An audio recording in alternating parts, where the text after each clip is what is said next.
Yes, you read the title correctly. Mark Goldbridge needs to be stopped. He just has to be.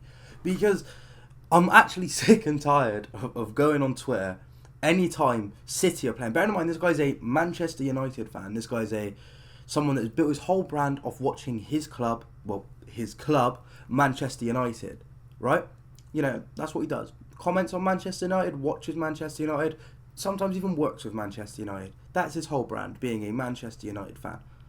So please tell me why every time City are playing, all he can tweet about is us. And then even sometimes when United are playing and a decision doesn't go United's way, it's suddenly, oh, if Rodri does that, nothing's given. Or, oh, if Haaland goes down there, like, you know what I mean?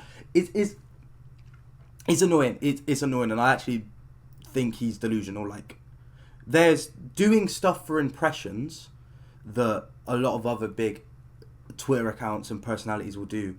Obviously, the lads on the pitch side a lot of the time play up their and over exaggerate and be hyperbolic with their opinions for engagements. Boovy sometimes does it. You know, a lot of people do it. Sometimes I even go a little bit overboard of what I think, but I actually think he's delusional enough to believe some of the stuff he puts out. Let's look at what he was putting out on Saturday when we played Palace. Obviously, I did a video. I did a video after that game. You know, I gave my opinions on the game. He tweets out, Palace not getting that penalty completely changed the game. Should have been given, and I doubt City win from 2-1 down. Someone really needs to look at the amount of decisions gone City's way this season. Let's be honest, Prem is never finding them guilty of 115. Which, you know, he's right at the bottom. We're not being found guilty of 115 because we're innocent and we didn't do anything wrong. But in all seriousness, that's outrageous take, because yes, every team has had some shady decisions go their way. Let's even look back at last season with the goal that Bruno Fernandes scored in the Manchester derby. That was an outrageous decision that went against City and went in the favour of Manchester United. Let's look at some of the decisions that go Liverpool's way. And then let's look at the decisions that went Spurs' way against Liverpool. And then let's look at some of the decisions that go Chelsea's way. But then look at some of the decisions that go against Chelsea. I could go on and on and on and on and on. Every team has good decisions and bad decisions go against them because the referees are incompetent. 100%, that is correct. What else did he say? He says, absolutely inevitable City would go on and win after a shocking decision that should have gone against them. How many times this season? So it's basically the same as the last point. Basically saying that we're cheating. And if we were cheating, I would hope that we wouldn't sit third in the league if we were blatantly cheating. I would hope that we'd be top. But here we are. Rodri gets a soft pen at Old Trafford. That game was last year. Obviously still this season, but that game was last year. Palace don't get a stonemaler against City. Integrity of this league and its gifting of titles to City is ridiculous. Okay, so he's now saying that we only win titles because the league want us to win. But if the league wanted us to win, and the league always wanted us to do well, then these 115 charges wouldn't exist, because the league would have also swept them under the rug if they are real and they're all true and all found guilty. But the league clearly don't want that. That's why we've been charged. And that is exactly why we've also seeing clubs like Forest, like Everton, being charged and found guilty, because the league is starting to clamp down on these things, for better or for worse, but they are starting to clamp down on them. So if the league really didn't care, then we wouldn't have been found, we wouldn't have been charged, and the other two, and Leicester, all wouldn't have been found guilty. So, you know, that's food for thought. If Palace want this, it's there for them. No, Rodri is always a big opportunity. Okay, that one's not really relevant. So we've looked at those ones where he clearly thinks that we cheated against Palace. Well, what other tweets do we have from Mark? This is a good one. These are some good ones. We've got City swarming the refs again every single game.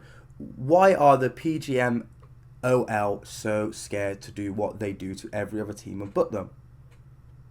Well, I've seen our players get booked for swarming the refs, and I actually think teams like Arsenal and Liverpool swarm the refs more than we do.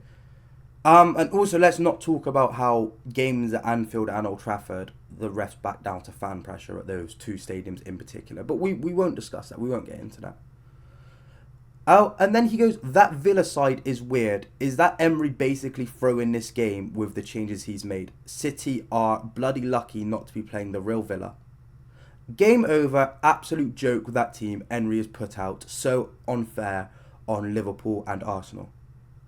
And let me just say that the changes he made were Martinez was out with illness, so Olsen was in goal. John McGinn was suspended, and Ollie Watkins was injured. So, because he's playing City, he has to play an ill goalkeeper, a suspended midfielder, and an injured striker. Because he's playing Man City, like, he has to do that no matter what. So it is now illegal and unfair to other teams to have injured players when you play Man City, is what he's saying here. And I think these ones are the worst of the lot. I think these tweets are definitely the worst of the lot, because I just look at it and I think, so you're telling me that a team with injuries is unfair and the manager's done that on purpose? He's now saying that teams purposely throw games against City. And yes, I understand. You have a bias towards your team. You don't want your rivals to do well. But when I see United win, and when I see United win the Carabao Cup last season, for example, I don't just think to myself, there has to be a way they've cheated here. There has to be something. Let me look at something. Oh, Nick Pope was injured and they had to play Karius in goal.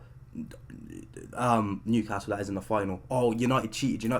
Like, no, give over, man. Like, I don't get it. I don't get this mindset that anytime you lose or anytime your rivals win, that there has to be foul play.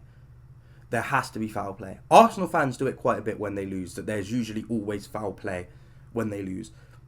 Liverpool fans do it to an extent as well, but this season when they've dropped points, most of the time they have said, a lot of them will say that it was down to team selection or players just not turning up.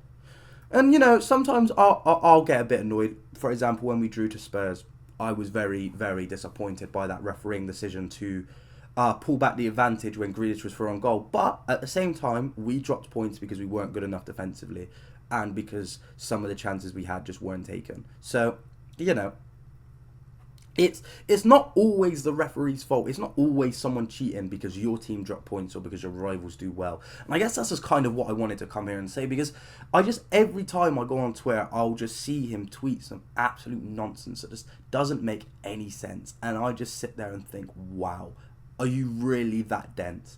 Like, I actually feel like if I saw Mark Goldbridge in person and just gave him a little knock on the head like that, it would echo.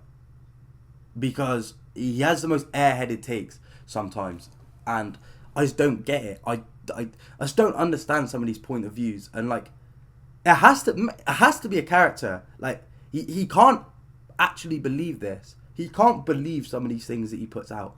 It's like, I'm not 100% sure how true this is because I don't watch his content enough, but I've seen a lot of Man United fans say that he will blame Rashford and Fernandes no matter whose fault it is. If the team lose, it is Rashford's fault and Bruno's fault. And, you know, Bruno's petulant, Bruno's a bit of a crybaby, and Rashford might be the most lazy footballer I've ever watched play. But I wouldn't say it was their fault against Chelsea. That was definitely defensive errors from Dalot, especially giving away the penalty and jumping out of the way of the shot. Obviously, the ball deflected off McTominay, but I feel like if he didn't move out the way, he definitely could have blocked it. But it was definitely just defensive concentration, and that's what's cost them in their last two games, especially with Wan-Bissaka giving away a penalty yesterday. So, you know, again, I don't understand his thought process, and I don't understand his agendas. Obviously, some of you guys might be able to let me know down in the comments. But yeah, if you enjoyed this video, please leave it a like. Subscribe to the channel if you haven't already, with notifications on, especially if you're a regular around here, because I know a lot of you that watch aren't subscribed. And yeah, I don't know, just leave a comment telling me if you believe that there's a huge conspiracy for City to win the league, or if Goldbridges is talking nonsense. But yeah, I've been Nathan, and I will see you in the next one, whenever that will be, because I don't think I've got any scheduled for this week. But that's not too sure. I'll check the schedule. But yeah, peace. Shut down cases, they belly dots to the can't see faces. Chasing the bad guy chase it. You don't wanna be the one like Ace and like GT trying to turn them out wasted. Aye, tell a bad bitch come break it. Body come mad, come shake it. Then get back to the basics, bro. Done shut down cases. They belly dots to the